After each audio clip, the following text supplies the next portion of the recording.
भारत के उड़ीसा राज्य के पुरी में एक ऐसी चमत्कारिक कहानी है जिसे विज्ञान की तमाम शाखाएं, चाहे वह भौतिकी हो, रसायन विज्ञान हो, भूगोल हो या दुनिया के स्थापित विश्वास हो, समझने में असमर्थ हैं। यहाँ एक मंदिर है जो रहस्यों से भरा हुआ है और वह है जगन्नाथ पुरी का मंदिर। हिंदू धर्म में 4 धामों का विशेष महत्व है: बद्रीनाथ धाम, द्वारकाधीश धाम, रामेश्वरम और जगन्नाथपुरी। यह स्थान भगवान श्री कृष्ण के दिव्य स्वरूप से जुड़ा हुआ है और यहाँ माना जाता है कि आज भी श्री कृष्ण का वास्तविक हृदय धड़कता है। यह मंदिर अपनी दिव्यता और अद्भुतता के लिए विश्व भर में प्रसिद्ध है, लेकिन इसके कुछ रहस्य इतने गहरे और चमत्कारी हैं कि आज भी वैज्ञानिक इन्हें सुलझा नहीं पाए हैं। अन्य मंदिरों में जहां मूर्तियां धातु या पत्थर से बनाई जाती हैं, वहीं जगन्नाथ मंदिर में भगवान की प्रतिमाएं लकड़ी से निर्मित हैं। क्या आपने कभी सोचा है कि एक ऐसी लकड़ी की मूर्ति क्यों बनाई गई जिसमें सदैव एक अदृश्य ब्रह्म तत्व समाहित रहता है? दुनिया भर में कई लोग ईश्वर के अस्तित्व पर सवाल उठाते हैं, लेकिन इस वीडियो को देखने के बाद शायद आपका दृष्टिकोण बदल जाए। यह केवल एक मंदिर की कहानी नहीं है, यह उस अनदेखी शक्ति की कहानी है जो हमारे जीवन के हर पहलू को प्रभावित करती है।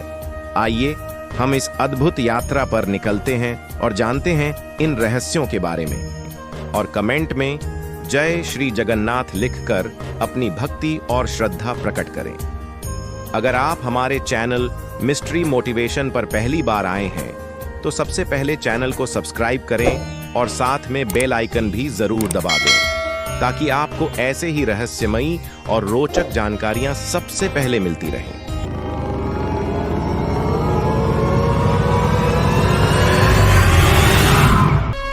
महाभारत युद्ध के समापन पर जब कुरुक्षेत्र की भूमि पर हजारों शव पड़े थे और कौरवों का विनाश हो चुका था, हर कोई उस विनाशकारी परिणाम से स्तब्ध था। उस समय गांधारी, जिनके 100 पुत्र युद्ध में मारे गए, भगवान श्री कृष्ण को इस महाविनाश के लिए उत्तरदायी ठहराते हुए बोली, हे वासुदेव, जिस प्रकार मेरा वंश समाप्त हुआ उसी प्रकार 36 वर्षों में तुम्हारा यदुवंश भी नष्ट हो जाएगा और तुम्हारी द्वारका नगरी समुद्र में समा जाएगी। श्री कृष्ण इसके बारे में सब कुछ पहले से ही जानते थे। उनकी धरती पर लीलाएं समाप्त कर अब वापस वैकुंठ धाम लौट जाने का समय करीब था। इसके अलावा एक और श्राप था जो यादव वंश के विनाश का कारण बना। एक बार की बात है जब द्वारिका के पास बसे पवित्र स्थल पंडारक में कई साधु संत आए हुए थे। महाभारत युद्ध के बाद जब यादव कुल द्वारका लौट आया, वहां वैभव तो था पर विनय और धर्म से दूरी बढ़ने लगी थी। एक दिन श्री कृष्ण के पुत्र सांब ने अपने साथियों सहित कुछ ऋषियों, जिनमें वशिष्ठ और नारद जैसे तपस्वी भी थे, का उपहास किया। नारियों का वेश धारण कर उन्होंने एक गर्भवती स्त्री के रूप में ऋषियों से मजाक में पूछा, कृपया बताएं, मेरे गर्भ से पुत्र होगा या पुत्री? ऋषियों ने तुरंत समझ लिया कि यह अपमान है और उन्होंने क्रोधित होकर शाप दिया, हे मूर्खों, इसके गर्भ से मूसल का जन्म होगा और वही मूसल यादव वंश के नाश का कारण बनेगा। इस शाप की वजह से श्री कृष्ण के वंश के सभी राजकुमार पछताने लगे। सांप के पेट में से एक मूसल निकला। सभी राजकुमार राजमहल पहुंचे और भरी सभा में यादवों के सामने वह मूसल रख दिया। राजा उग्रसेन को पूरी बात बताई। राजा उग्रसेन ने आदेश देते हुए कहा, इस मूसल को चूर लो और इसके चूरे लोहे के टुकड़े को समुद्र में फेंक दो। राजकुमारों ने ऐसा ही किया। किसी ने भी इस संबंध में श्री कृष्ण से कोई सलाह नहीं ली। लोहे के टुकड़े को एक मछली ने निगल लिया और मूसल का चूरा समुद्र की लहरों के साथ बहकर किनारे पर आ गया। मूसल के चूरे से बिना गांठ की घास ऐरक के रूप में उग गई। 36 वर्षों के भीतर दोनों शाप सत्य सिद्ध हुए। यदुवंशी मद में चूर होकर एक दिन तीर्थ यात्रा पर प्रभास क्षेत्र में एकत्र हुए। शराब के नशे में उनके बीच झगड़ा हुआ और वही लोहे की तिनकों से बनी घास, जिसमें मूसल का अंश था, एक दूसरे पर चलाकर उन्होंने अपना आपसी संहार कर लिया। संपूर्ण यदुवंश वहीं समाप्त हो गया। और जिस मछली ने लोहे का टुकड़ा निगल लिया था उसे मछुआरों ने पकड़ा तो उसमें से वह लोहे का टुकड़ा निकला। इस लोहे के टुकड़े से जरा नाम के एक शिकारी ने एक बाण बनाया था। इस भयानक संहार और द्वारका के समुद्र में डूबने के बाद भगवान श्री कृष्ण जानते थे कि उनका पृथ्वी पर अवतार समाप्त होने को है। वह एकांत में वन की ओर गए और एक पीपल के वृक्ष के नीचे ध्यान में लीन हो गए। उसी समय शिकारी जरा, जो अपने पूर्व जन्म में वानर राजबाली था, ने उन्हें हिरण समझकर तीर चला दिया। श्री कृष्ण के पैरों में वह तीर लगा जो उनका एकमात्र नश्वर अंग था। जरा भयभीत होकर माफी मांगने आया तो भगवान मुस्कुराए और बोले, डरो मत, यह सब मेरी लीला है। त्रेता युग में तुम बाली थे और मैंने राम रूप में तुम्हें पेड़ के पीछे से मारा था। तुमने कहा था कि अगले जन्म में मुझे मारोगे और मैंने स्वीकार किया था। अब वही कर्म सिद्ध हुआ है। श्री कृष्ण ने अर्जुन से कहा, मेरे शरीर को जलाकर उसकी राख को एक लकड़ी की पेटी में बंद कर समुद्र में बहा देना। अर्जुन ने ऐसा ही किया। जब अर्जुन भगवान का अंतिम संस्कार कर रहे थे तो श्री कृष्ण का शरीर पंचतत्व में विलीन हो गया, सिवाय उनके हृदय के, जो अब भी दिव्य ऊर्जा से धड़क रहा था। इसे ब्रह्म पदार्थ कहा गया। अर्जुन ने वह हृदय एक लकड़ी के मंच पर रखकर नदी में प्रवाहित किया। यह दिव्य हृदय बहता हुआ उड़ीसा के तट पर पहुंचा, जहां सब्र जनजाति के मुखिया विश्ववासु ने इसे देखा और उसकी दिव्यता को पहचानते हुए उसकी नील माधव के रूप में पूजा शुरू की। उड़ीसा में उस समय राजा इंद्रद्युम्न नामक एक महान भक्त थे, जो भगवान श्री कृष्ण के परम भक्त थे। एक रात राजा को श्री कृष्ण ने स्वप्न में दर्शन दिए और कहा, समुद्र के किनारे मेरी राख एक लकड़ी की पेटी में बंद पड़ी है। उसी स्थान पर मेरे लिए एक मंदिर बनवाओ। इस मंदिर में मूर्ति पूजा की बजाय एक संत को छोड़ देना, जो गीता के अनुसार ज्ञान का प्रचार करे। राजा ने स्वप्न में दी गई जानकारी के आधार पर मंदिर बनवाने का आदेश दिया, लेकिन जैसे ही मंदिर का निर्माण हुआ, समुद्र ने एक भयंकर तूफान उठाकर उसे तोड़ दिया। राजा ने 5 बार मंदिर बनाने का प्रयास किया, लेकिन हर बार समुद्र ने उसे नष्ट कर दिया। अब राजकोष में पर्याप्त धन भी नहीं बचा था जिससे मंदिर बनवाया जाए। राजा की कठिनाइयां बढ़ने लगीं और अंततः उसने मंदिर बनाने का संकल्प छोड़ दिया। तभी एक अनोखी घटना घटी। कबीर परमेश्वर, जो संत रूप में प्रकट हुए थे, राजा के पास आए और कहा, राजा, श्री कृष्ण के आदेश का पालन करो, मैं समुद्र को रोक दूंगा। राजा ने कबीर जी की बातों को खारिज कर दिया, क्योंकि उसने सोचा, यदि श्री कृष्ण समुद्र को नहीं रोक सके तो कबीर क्या कर सकते हैं। कबीर जी ने राजा से कहा, जिस परमेश्वर ने संपूर्ण ब्रह्मांड की रचना की है, वही सब कुछ कर सकता है। राजा ने संत कबीर जी की बातों पर ध्यान नहीं दिया और उन्हें वापस भेज दिया। उसी रात फिर से श्री कृष्ण ने राजा को स्वप्न में दर्शन दिए और कहा, राजा, उस संत से संपर्क करो, वह मेरे आदेश को पूरा करेंगे और समुद्र को रोकने में सक्षम होंगे। राजा ने स्वप्न का विवरण अपनी रानी को बताया और रानी ने कहा, प्रभु का आदेश है तो आपको मंदिर बनवाना ही होगा। रानी ने अपने गहनों को समर्पित करते हुए राजा से कहा, आप इस धन से मंदिर बनवाए। राजा ने अपनी रानी के गहनों को लेकर संत कबीर जी से संपर्क किया। कबीर जी ने राजा से कहा, आप उस स्थान पर समुद्र से उभरने वाले पानी के खिलाफ एक चबूतरा बनवाइए। मैं वहां बैठूंगा और समुद्र को रोकूंगा। राजा ने चबूतरा बनवाया और कबीर जी के आदेशानुसार समुद्र की दिशा में एक संरचना बनाई। अब जैसे ही मंदिर निर्माण हुआ, समुद्र का जल लगभग 40 फुट ऊंचा उठ गया, जो एक विशाल तूफान का रूप ले चुका था। समुद्र मंदिर को नष्ट करने के लिए अपनी पूरी शक्ति से आगे बढ़ रहा था, लेकिन तभी संत कबीर ने समुद्र को अपनी आशीर्वाद शक्ति से रोका और मंदिर का संरक्षण किया। इस तरह भगवान श्री कृष्ण के आदेश का पालन करते हुए कबीर जी ने समुद्र को शांत किया और पुरी जगन्नाथ मंदिर की स्थापना हुई। तभी से समुद्र ने कबीर जी की कृपा से इस मंदिर को कभी भी कोई क्षति नहीं पहुंचाई। आज भी यह मंदिर श्रद्धालुओं के लिए एक प्रमुख तीर्थ स्थल है और इसके निर्माण की रहस्यमयी कहानी आज भी लोगों के दिलों में बसी हुई है। इस अद्वितीय घटना ने यह साबित कर दिया कि जब ईश्वर की इच्छा और संतों का आशीर्वाद होता है तो कोई भी शक्ति इंसान के रास्ते में रुकावट नहीं डाल सकती।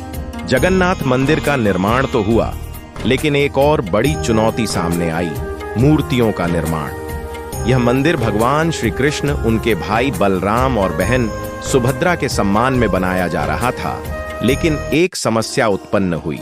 राजा इंद्रद्युम्न, जो इस मंदिर के निर्माण में पूर्ण रूप से समर्पित थे, उनको नाथ परंपरा के एक सिद्ध महात्मा का आदेश मिला कि इस मंदिर में मूर्तियां भी स्थापित की जानी चाहिए। नाथ जी ने राजा से कहा, राजन, बहुत अच्छा मंदिर बनवाते हो, लेकिन इसमें मूर्तियां भी होनी चाहिए।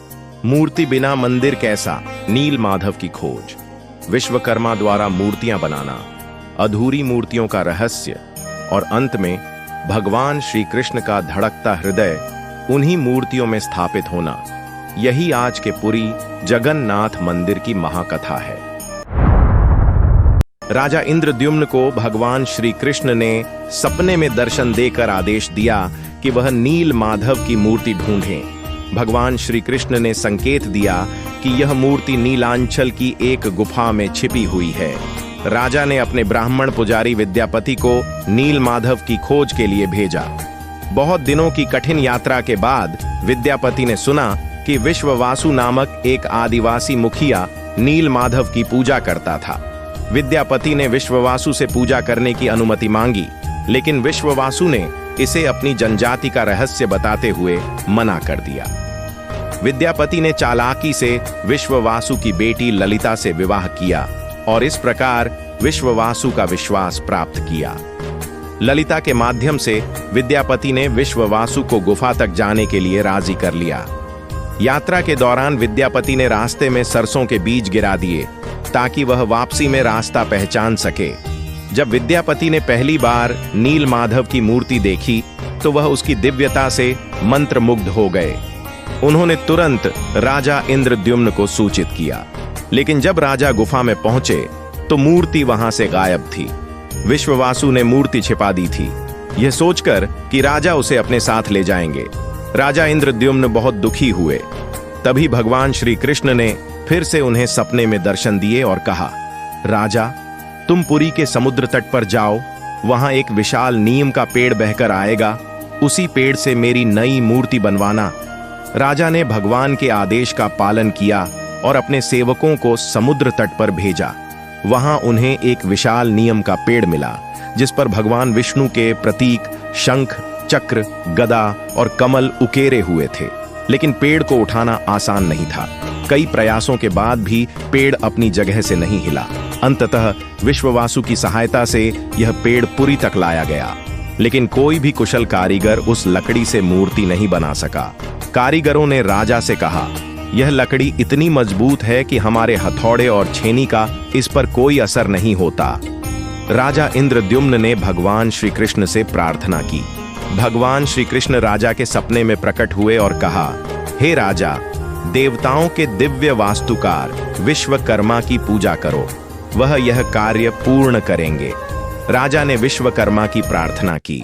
कुछ दिनों बाद विश्वकर्मा एक बूढ़े आदमी के रूप में प्रकट हुए और राजा से बोले, मैं भगवान श्री कृष्ण की मूर्तियां बनाऊंगा, लेकिन मेरी कुछ शर्तें हैं। विश्वकर्मा ने कहा, मैं मूर्तियां बंद कमरे में 21 दिनों में बनाऊंगा।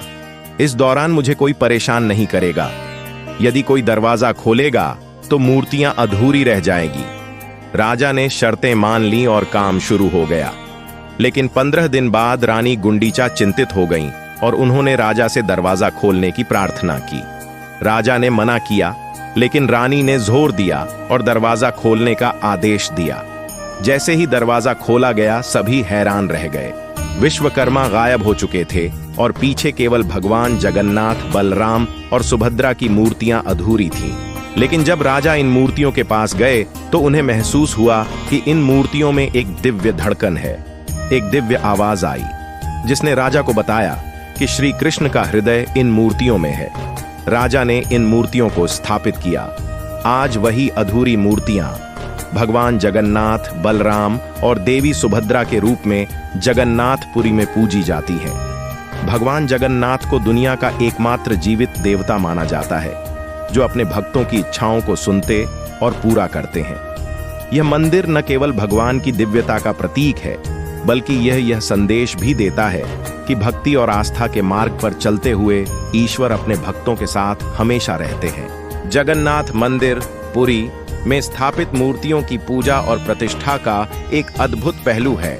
यहाँ प्रारंभ से ही छुआछूत का कोई स्थान नहीं रहा। इसका कारण एक विशेष घटना से जुड़ा है, जिसे हम इस मंदिर के इतिहास में एक चमत्कारी उदाहरण के रूप में मान सकते हैं। जब मूर्तियां बनकर तैयार हो गईं, तो पांडवों ने शुभ मुहूर्त में मूर्तियों की प्राण प्रतिष्ठा करने का निर्णय लिया। सभी श्रद्धालु, राजा, सैनिक और मुख्य पांडव मूर्तियों में प्राण प्रतिष्ठा करने के लिए मंदिर के अंदर जा रहे थे। उसी समय पूर्ण परमेश्वर कबीर जी ने शूद्र का रूप धारण किया और मंदिर के मुख्य द्वार के मध्य खड़े हो गए।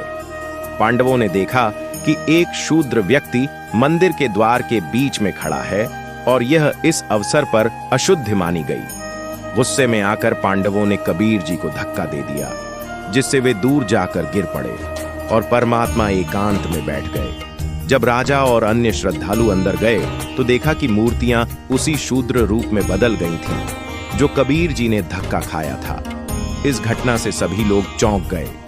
पांडवों ने व्यथित होकर कहा, प्रभु क्षुब्ध हो गए हैं, क्योंकि मंदिर के द्वार को उस शूद्र ने अशुद्ध कर दिया है, इसीलिए मूर्तियां शूद्र रूप में बदल गई हैं। कुछ समय बाद मूर्तियां अपने वास्तविक रूप में वापस आ गईं। पांडवों और अन्य सभी ने मूर्तियों को गंगा जल से धोकर पुनः प्राण प्रतिष्ठा की। कुछ दिन बाद वह पांडव जो शूद्र रूपी कबीर जी को धक्का दे चुके थे, कुष्ठ रोग से पीड़ित हो गए। उन्होंने कई इलाज किए, लेकिन कोई असर नहीं हुआ। वह बहुत दुखी थे और किसी भी उपाय से छुटकारा नहीं मिल पा रहा था। तब उन्होंने श्री जगन्नाथ जी से प्रार्थना की, लेकिन सभी प्रयास नाकाम हो गए। एक रात श्री कृष्ण जी ने पांडव को स्वप्न में दर्शन दिए और कहा, तुम उस संत के चरण धोकर चरणामृत पियो, जिसे तुमने मंदिर के द्वार पर धक्का मारा था। यदि वह तुम्हें हृदय से क्षमा कर दे तो तुम्हारा रोग ठीक हो सकता है। पांडव ने श्री कृष्ण जी के आदेश को माना और संत कबीर जी के पास गए। जब वह प्रभु कबीर के निकट पहुंचे तो प्रभु ने कहा, हे पांडव, मैं तो अछूत हूं, मुझसे दूर रहो, कहीं तुम अपवित्र न हो जाओ। यह सुनकर पांडव फूट फूट कर रो पड़े और कबीर जी से क्षमा की याचना की। फिर कबीर जी ने कहा, तुम 40 दिन तक इस चरणामृत को पियो और स्नान करने वाले जल में भी इसे डालकर स्नान करो। 40 दिनों के अंदर तुम्हारा कुष्ठ रोग समाप्त हो जाएगा। कबीर जी ने यह भी चेतावनी दी कि भविष्य में इस मंदिर में किसी ने छुआछूत की तो उसे वही दंड मिलेगा जो पांडव को मिला था। उस दिन के बाद राजा और सभी पांडवों ने संकल्प लिया कि इस मंदिर में कभी भी छुआछूत नहीं की जाएगी। दोस्तों, अगर आप हमारे चैनल पर पहली बार आए हैं तो कृपया इसे सब्सक्राइब करना न भूलें और वीडियो को लाइक जरूर करें। आपके लिए यह 1 सेकंड का छोटा सा काम है, लेकिन हमारे लिए यह एक बहुत बड़ी प्रेरणा और समर्थन है, जिससे हम और भी रोचक और रहस्यमयी कंटेंट ला सकें। आइए अब आपको लेकर चलते हैं भगवान जगन्नाथ की दिव्य और भव्य रथ यात्रा की ओर। एक ऐसा आध्यात्मिक अनुभव जो श्रद्धा, संस्कृति और आस्था के अद्भुत संगम को जीवंत कर देता है। जगन्नाथ रथ यात्रा, जो हर साल पुरी, ओडिशा में आयोजित होती है, हिंदू धर्म का एक प्रमुख धार्मिक और सांस्कृतिक उत्सव है। यह यात्रा भगवान जगन्नाथ, उनके भाई बलभद्र और बहन सुभद्रा के रथ पर सवार होकर उनके घर से गुंडिचा मंदिर तक जाती है। यह यात्रा विशेष रूप से लाखों श्रद्धालुओं को आकर्षित करती है। दुनिया भर में जगन्नाथ रथ यात्रा का प्रभाव बढ़ता जा रहा है, विशेष रूप से 1968 में स्वामी प्रभुपाद द्वारा शुरू किए गए हरे कृष्णा मूवमेंट के बाद। इस आंदोलन ने दुनिया के विभिन्न हिस्सों में रथ यात्रा का उत्साह फैलाया। स्वामी प्रभुपाद के नेतृत्व में लोग यह समझने लगे कि नाम जपने से मोक्ष की प्राप्ति संभव है, और इसके चलते रथ यात्रा की महत्ता वैश्विक स्तर पर बढ़ी। रथ यात्रा के निर्माण कार्य के बारे में भी एक दिलचस्प तथ्य है। भगवान की मूर्ति के लिए एक विशेष पेड़ का चयन होता है और यह चयन मंदिर के पुजारी के सपने में आता है। रथ बनाने का कार्य पीढ़ी दर पीढ़ी किया जाता है और इसे विश्वकर्मा सेवक कहा जाता है। रथ के विभिन्न हिस्सों का निर्माण अलग अलग समूहों द्वारा किया जाता है, जिन्हें निजोगा कहा जाता है। उदाहरण के लिए बड़ा ही महाराणा समूह रथ को तराशने का काम करता है, चंदा समूह रथ के हिस्सों को जोड़ता है और रूपा समूह रथ पर चित्र और रंग करता है।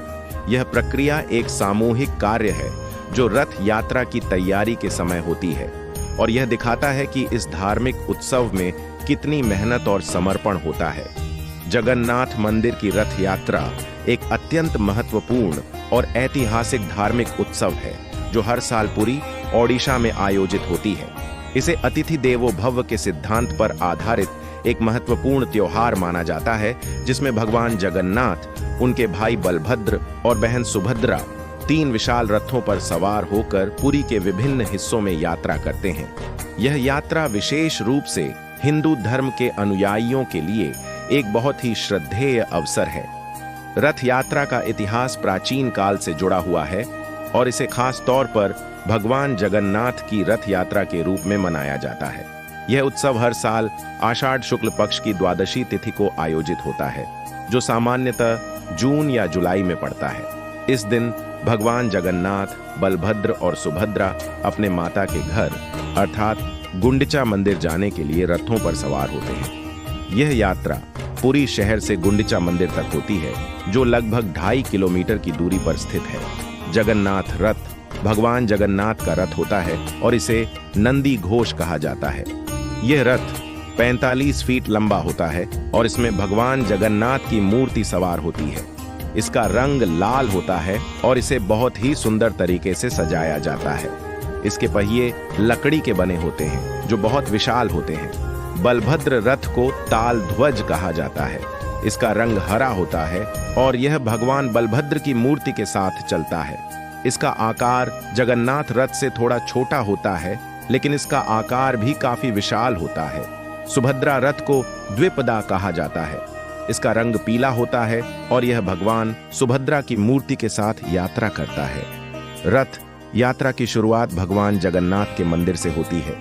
पहले इन तीनों रथों को मंदिर से बाहर निकाला जाता है। उसके बाद भक्तों की एक विशाल भीड़ इन रथों के पीछे चलती है। भक्त अपने श्रद्धा और विश्वास के साथ रथों को खींचते हैं और यह रथ शहर के विभिन्न हिस्सों से होते हुए गुंडिचा मंदिर तक पहुंचते हैं। रथ यात्रा के दौरान भक्त रथों के रस्सों को पकड़कर इन्हें खींचते हैं और यह एक विशेष धार्मिक कर्तव्य मानी जाती है। रथ यात्रा के दौरान मंदिर से बाहर भगवान की मूर्तियों की प्रतिमा भक्तों को दिखाई जाती है और इसके साथ ही मंदिर के धार्मिक नियमों से बाहर भगवान के दर्शन करने का अवसर मिलता है। रथ यात्रा का धार्मिक महत्व अत्यधिक है।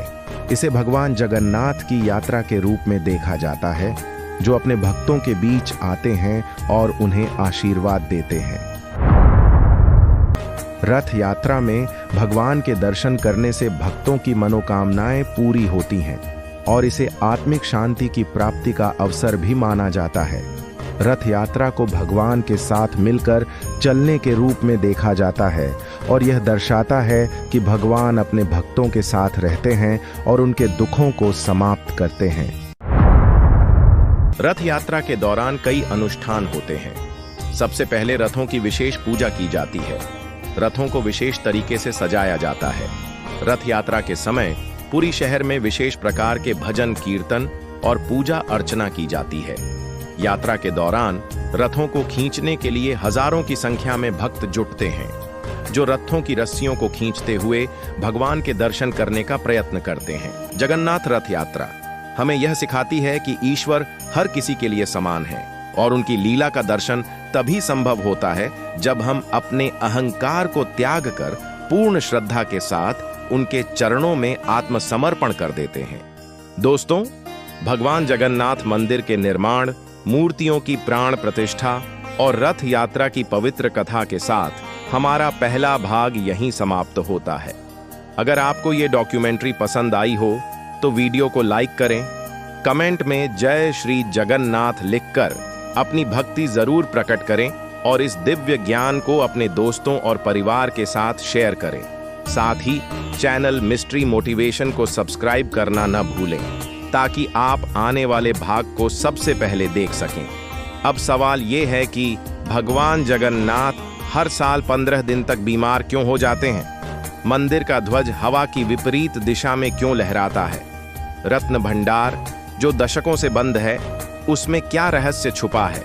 जगन्नाथपुरी मंदिर में हनुमान जी को क्यों बांधा गया है? और मंदिर की तीसरी सीढ़ी का ऐसा कौन सा रहस्य है जो यमलोक के द्वार से जुड़ा है? इन तमाम अलौकिक रहस्यों से पर्दा उठेगा डॉक्यूमेंट्री के दूसरे भाग में, जहां आस्था, चमत्कार और रहस्य एक साथ मिलते हैं। तो जुड़े रहिए हमारे साथ, क्योंकि जल्द ही आ रहा है दूसरा भाग जगन्नाथ मंदिर के रहस्य की अनसुनी और अद्भुत कहानियों के साथ। तब तक के लिए खुश रहिए, मस्त रहिए और जुड़े रहिए भारत की इस दिव्य विरासत से। जय श्री जगन्नाथ।